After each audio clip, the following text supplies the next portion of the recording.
Mais uma vez eu quero convidar você para estudarmos juntos a palavra do Senhor. Deus não criou a mim e a você apenas para que sejamos mais um na multidão. Ele quer fazer dos seus filhos pessoas vencedoras, pessoas vitoriosas, realizadas e bem-sucedidas na vida.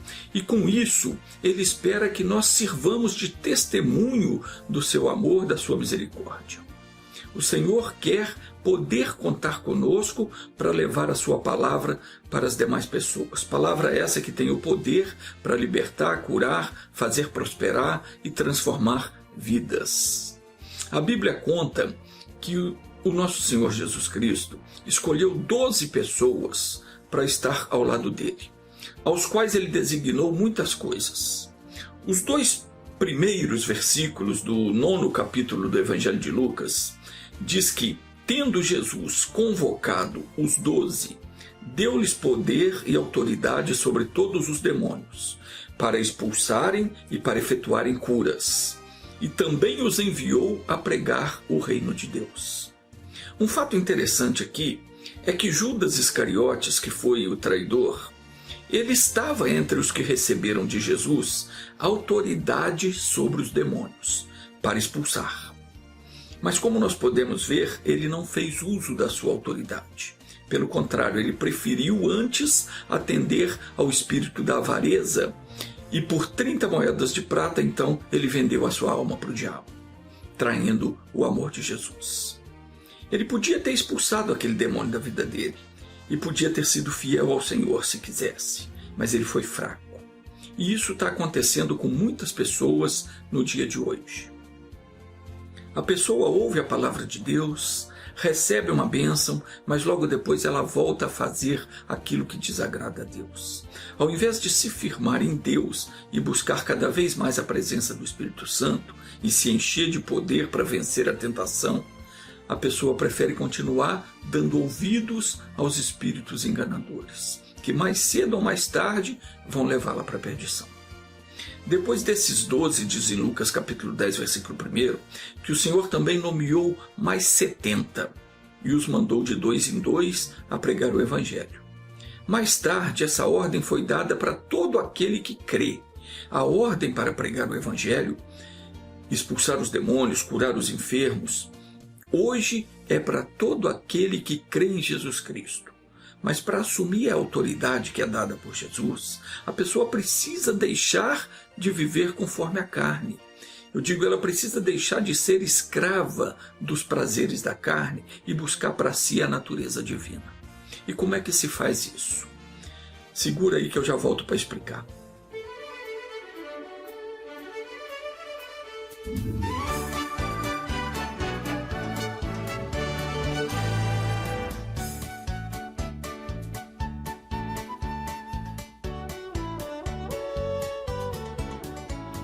Não foi à toa que Jesus disse que não se pode servir a 2 senhores.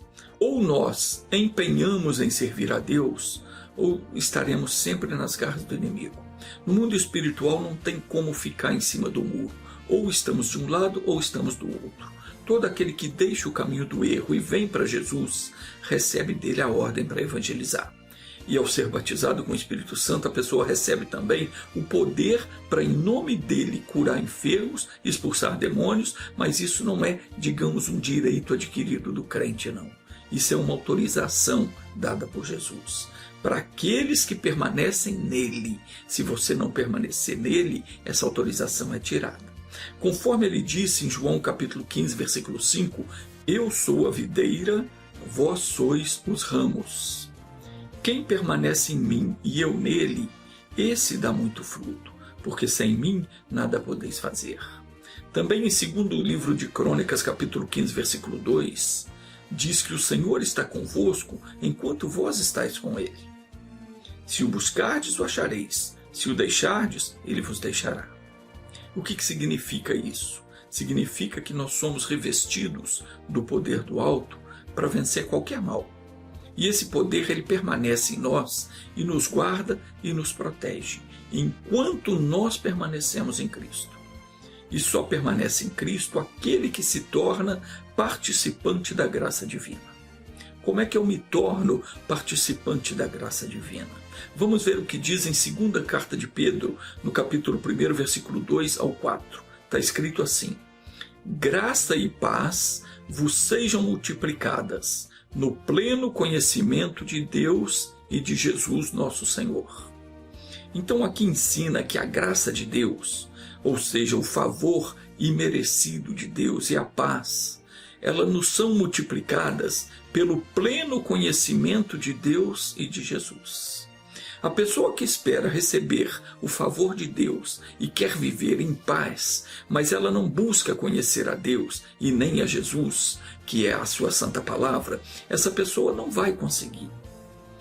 É pelo pleno conhecimento de Deus e de sua palavra, que é Jesus, que a graça e a paz de Deus nos são multiplicadas.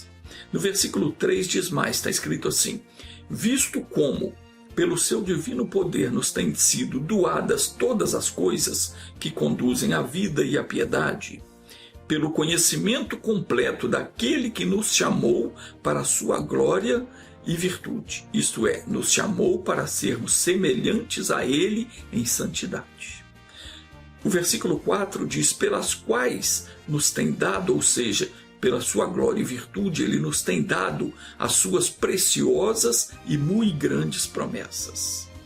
E para que é que ele nos tem dado as suas grandes e preciosas promessas? Diz o versículo 4, para que por elas vos torneis participantes da natureza divina. Então, em outras palavras, para que a natureza de Deus esteja em nós, é preciso que nós tenhamos um pleno conhecimento de Deus e da sua santa palavra. Então veja que é pelo conhecimento completo das preciosas e grandes promessas de Deus que o ser humano se torna participante da sua natureza, digo, da natureza de Deus. Mas tem gente que não quer nem saber disso. Tem gente que não está nem aí, está pouco se lixando e vai se lixar no inferno. A pessoa quer ser abençoada, ela quer ver Deus agir na vida dela, curando, prosperando, mas ela não está nem aí para aquilo que a palavra diz. Ela não procura conhecer a vontade de Deus, ela não medita nas promessas, ela não se consagra, não busca ser revestida do poder do alto, não se coloca a serviço de Deus. E quando então vem as lutas, ela ora e quer que Deus responde, ela quer ver o milagre acontecer. Mas ela não está nem aí para a palavra de Deus. Então preste atenção no que diz a Escritura, porque está escrito que Deus já nos deu tudo o que diz respeito à vida e à piedade. Mas como é que nós tomamos posse disso? Pelo pleno conhecimento daquele que nos chamou. É o que está escrito. Quando eu tiver o pleno conhecimento de Deus, é que eu tomo posse daquilo que Ele preparou para mim. E o que é que diz respeito à vida? Saúde, prosperidade, alegria, paz, tudo isso Deus já colocou ao nosso dispor. Mas quando é que nós vamos desfrutar disso? Quando nós tivermos o pleno conhecimento da palavra de Deus. Quando houver isso em nós, então esse conhecimento da palavra é que vai nos livrar da corrupção, das paixões que há no mundo, conforme afirma o versículo 4. E é só assim então que nós vamos conseguir viver em santificação. Porque o primeiro quesito para agradar a Deus é a nossa santificação. A pessoa que deseja agradar a Deus, ela precisa cumprir o que diz em Hebreus capítulo 12, versículo 14. Está escrito assim: esforçai-vos para viver em paz com todas as pessoas e em santificação, sem a qual ninguém verá o Senhor. Mas eu repito, isso é só um dos quesitos básicos. Tem mais. No versículo 5 da 2 de Pedro, capítulo 1, diz assim: por isso mesmo, vós, reunindo toda a vossa diligência, quer dizer, prestando o máximo de atenção, tendo cuidado de absorver o ensinamento de Deus, reunindo toda a vossa diligência, associai com a vossa fé a virtude, quer dizer, a santidade. E com a santidade, a ciência, que é o conhecimento da palavra de Deus. E com o conhecimento, a temperança, isso é, o domínio próprio. Aquela pessoa que não se domina, que age por impulso, que é nervosinha, age por ímpeto, ela peca. É preciso se dominar e saber a hora e o modo de agir.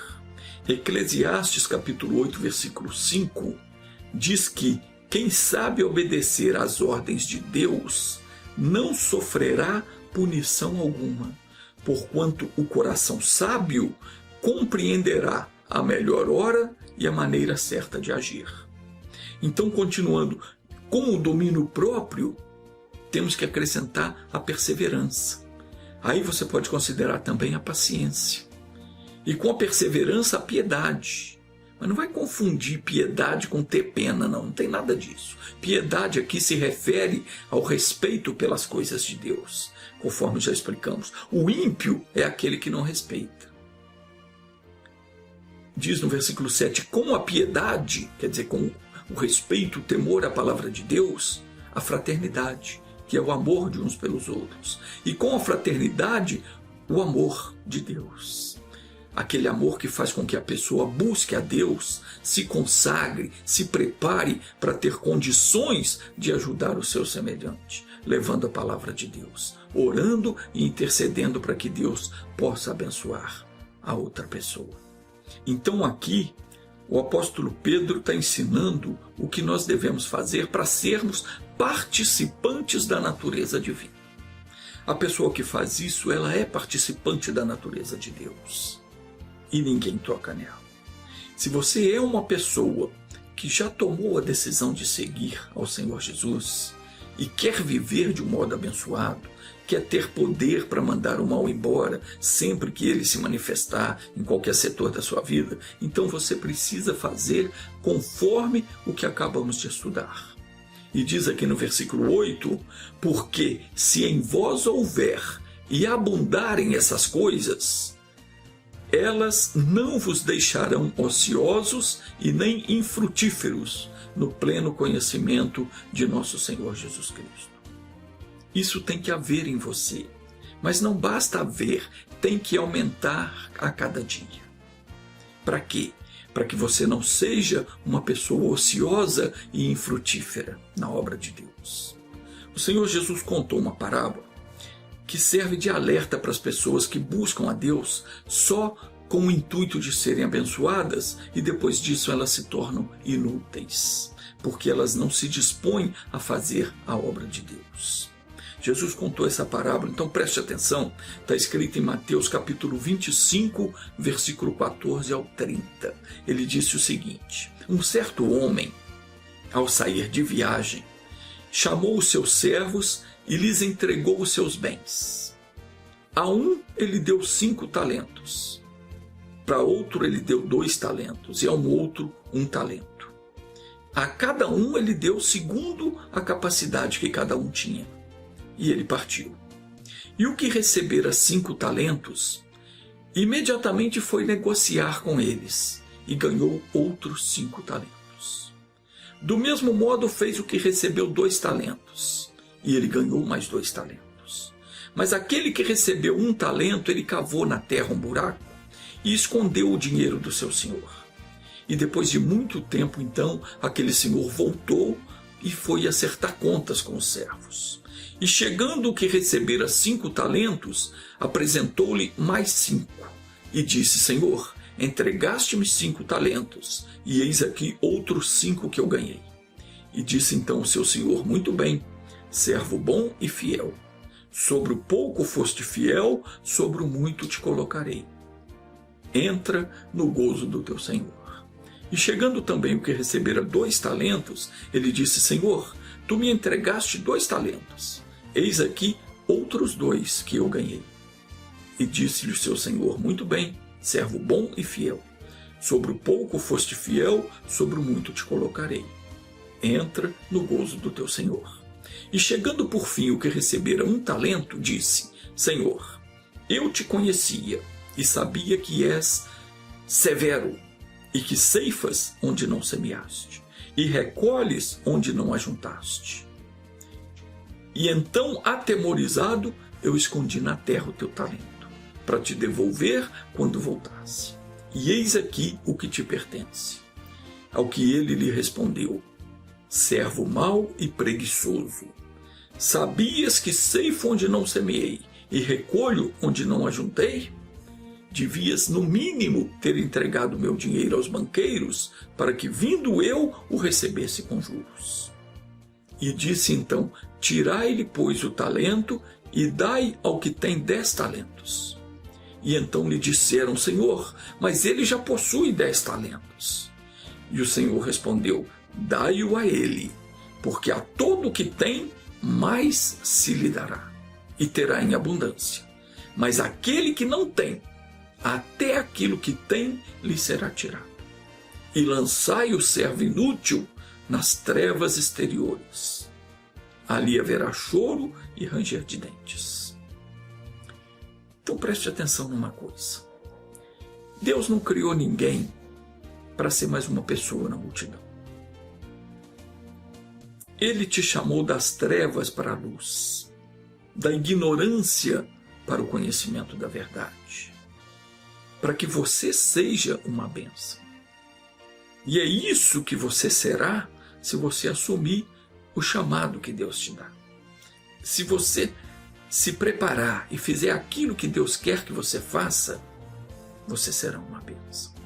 A cada um dos seus servos, Deus dá talentos, Deus dá dons que não podem ficar enterrados. Ele deu para você dons e talentos que você não pode enterrar. Você não pode querer simplesmente fazer aquilo que é do seu agrado, cuidar da sua própria vida, sem dedicar um tempo para servir ao Senhor da sua vida. Porque, na verdade, tudo que você tem vem dele. A sua própria vida vem dele. Então você precisa usar os dons que ele te deu para você granjear outros talentos, para adquirir mais dons para servir a ele. E para você ter também o que apresentar a ele quando chegar o dia da prestação de contas. Ainda que você tenha recebido um talento só, ainda que você pense: eu não sei nada, eu não tenho condições de fazer nada, se esforce para ser um servo bom e fiel. Ainda que você tenha recebido um talento só, esse único dom que Deus te deu já é mais do que suficiente para te fazer crescer e aumentar no conhecimento de Deus. Use esse dom para isso. Lembre-se do que Jesus disse: ao que tem, mais lhe será dado. Então, se você começar a trabalhar este pequeno dom, esse pequeno talento que você tem para fazer a vontade de Deus, muito mais você vai receber. Você já recebeu o talento que precisava. Agora cabe a você granjear com ele outros talentos. Conforme disse o apóstolo Pedro: porque se em vós houver e abundarem estas coisas, quais coisas? Todas essas que nós estudamos antes. Elas não vos deixarão ociosos e nem infrutíferos. Jesus disse em Mateus 5,14 que não se pode esconder uma cidade edificada sobre a montanha. O que ele estava falando aqui?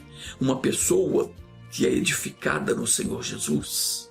Uma pessoa, depois que ela conhece a palavra de Deus, ela é edificada em Jesus. Essa pessoa não pode mais ficar escondida. Nem se ela quiser, ela vai conseguir. O conhecimento que Deus dá para ela é para ela transmitir para as outras pessoas. Jesus disse também que ninguém acende uma lâmpada para colocar debaixo do cesto. Pelo contrário, a lâmpada deve ser colocada onde possa iluminar a casa. Então, dessa forma, à medida que você for aprendendo de Deus, você deve também ensinar. Primeiramente, aos da sua própria casa, do local onde você mora. Daí por diante, onde o Senhor permitir que você vá, você tem que ensinar.